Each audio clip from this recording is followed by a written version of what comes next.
Thanks, Emily. We're getting you ready for the spring season all week long, and today we're ready to get down in the dirt, roll up our sleeves, and tackle our garden. We're joined with Linda Elson from Feng Shui Your World to discuss how the placements of your plants kind of are a little bit more important than you think. I think a lot of people, gardening experts, say you should start thinking about planting in the early signs of spring, and you're saying you should start thinking about where you're planting, what you're planting. Absolutely. Well, Feng Shui, first of all, is the ancient Chinese art and science of placement, and it's a process to create balance and harmony in your home. And most people think about, in our Western culture, that's, painting walls, moving furniture around. But really, Feng Shui evolved 3,000 years ago from ancient China, paying attention to the rhythm of nature. So we talk about elements in Feng Shui. We talk about earth and fire and metal and water and wood.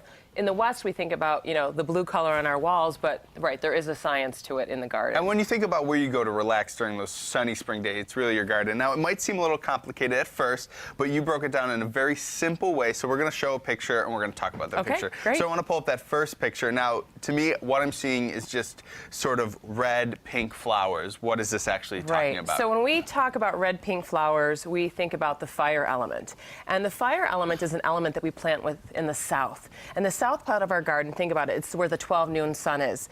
That is the area we'd say is your fame and your reputation. So you ignite that fame, that reputation, your passion that you give out to the community with bright colored flowers, the reds, the pinks, the oranges, the purples. It could be in a spot where you would, tuck in a chimenea or solar powered lighting and just, light up that spot. So if you want to be a little more confident, you want to have a little more chutzpah, put red flowers in the top. That's right. All right, let's pull up the next picture that we're going to be talking about, and that is these yellow flowers. What are we talking about here? Those yellow flowers are the earth element. So we think about the earth in the southwest part of the garden or the northeast part of the garden. Southwest, we think about, love and partnership. Northeast, we think knowledge, education, inner wisdom. So we ground that. And we ground it, we could do like a stone crunch path or the bright yellow daffodils, or we could think black-eyed Susan. So we're thinking about sunny, bright, but we're also grounding that part of our life. So this is interesting because you could put those yellow flowers in one position or for a different effect in another position. That's exactly right. Yes. All right, let's pull up the next picture to get to, and that is these beautiful white flowers. Okay, the beautiful white flowers are metal element in Feng Shui.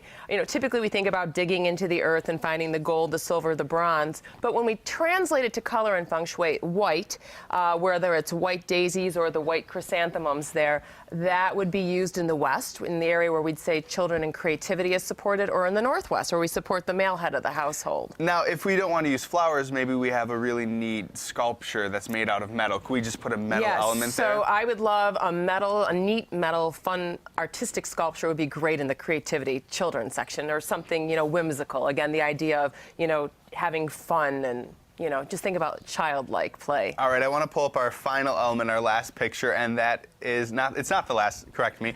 It is actually a green. These are some beautiful ivy plants. So green ivy plants, or we think hostas, is considered wood element. We think about, the green grass or the growing trees. We use this in the east. It's where the morning sunshine is, and in the southeast. So east is health and family, southeast is wealth and prosperity. So greenery is greatly used there. I would have green in both of those spots. Absolutely. Okay, so our health and wealth, important. So this is actually our last one, and we're talking about water right now. Water is used in the north. We think the north is our career and going with the flow. So think about, Lake Erie, bringing Lake Erie into your garden. So it can be done through blue flowers like the Sinetti here, or blue hydrangeas, or adding a bird bath or a water feature. A nice little water feature That's is always right. nice for the garden. That's right. Now, we did sort of rattle out a lot of information. We did. But when you sent over the information to our team, it was on this nice, neat little graph kind of showing you a compass, where you're going to put all of these inspirational ideas. Where can people that are really inspired by this go to find that graph? Well,